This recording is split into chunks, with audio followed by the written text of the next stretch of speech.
നമസ്കാരം, ടോപ്പ് 10ലേക്ക് സ്വാഗതം. ബ്രിട്ടനിൽ കോവിഡ് ന്യൂമോണിയ മരണങ്ങൾ കൂടുന്നു. മാസ്ക് ധരിക്കാനും കൈകൾ കഴുകാനും മുന്നറിയിപ്പ്.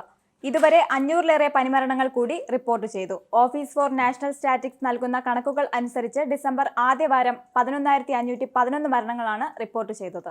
ബ്രിട്ടനിൽ കോവിഡിന് ശേഷം UK ഗ്രാജുവേറ്റുകളുടെ യഥാർത്ഥ വരുമാനത്തിൽ കുറവുണ്ടായതായി റിപ്പോർട്ട്. അതേസമയം മിനിമം വേതനത്തിൽ പൂർണ്ണസമയം പണിയെടുക്കുന്നവരുടെ എണ്ണത്തിലും ഗണ്യമായ വർധനവ് രേഖപ്പെടുത്തി.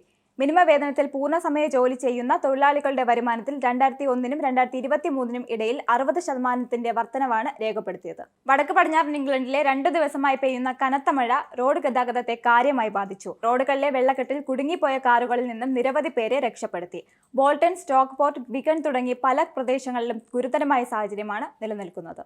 മുൻ ഇസ്രയേൽ പ്രതിരോധ മന്ത്രി യോവ് ഗാലന്റ് പാർലമെന്റിൽ രാജി പ്രഖ്യാപിച്ചു. ബുധനാഴ്ചയാണ് അദ്ദേഹം രാജിപ്രഖ്യാപനം നടത്തിയത്. ഗസയിൽ ഇസ്രയേൽ ഏകപക്ഷീയ ആക്രമണം തുടങ്ങിയ ശേഷം നെതന്യാഹു കഴിഞ്ഞ നവംബറിൽ ഗാലന്റിനെ സർക്കാരിൽ നിന്നും പുറത്താക്കിയിരുന്നു. തെക്കുകിഴക്കൻ യൂറോപ്പിലെ ചെറു രാജ്യമായ മൊണ്ടനെഗ്രോയിൽ നടന്ന വെടിവയ്പിൽ 2 കുട്ടികളടക്കം 10 പേർ കൊല്ലപ്പെട്ടു. 45-കാരനായ അലക്സാണ്ടർ മെറ്റനോവിച്ച് എന്നയാളാണ് ആക്രമണം നടത്തിയത്.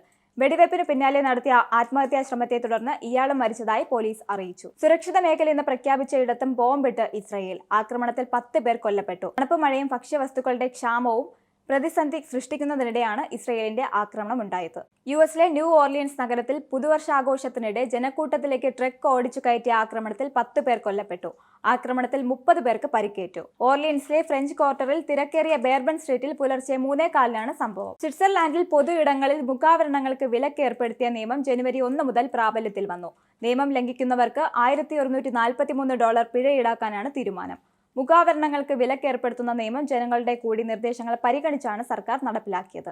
കേരള ഗവർണറായി രാജേന്ദ്ര വിശ്വനാഥ് അർലേക്കർ ചുമതലയേറ്റു. രാവിലെ രാജ്ഭവനിൽ നടന്ന ചടങ്ങിൽ ഹൈക്കോടതി ചീഫ് ജസ്റ്റിസ് നിതിൻ മധുക്കർ ജാംദാർ ഗവർണർക്ക് സത്യവാചകം ചൊല്ലിക്കൊടുത്തു.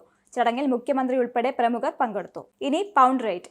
UK പൗണ്ട് ഇന്നത്തെ മൂല്യം: ഒരു പൗണ്ട് 107.48 ഇന്ത്യൻ രൂപ, ഒരു US ഡോളർ 85.77 രൂപ, ഒരു യൂറോ 88.58 രൂപ, ഒരു പൗണ്ട് 1.25 US ഡോളർ.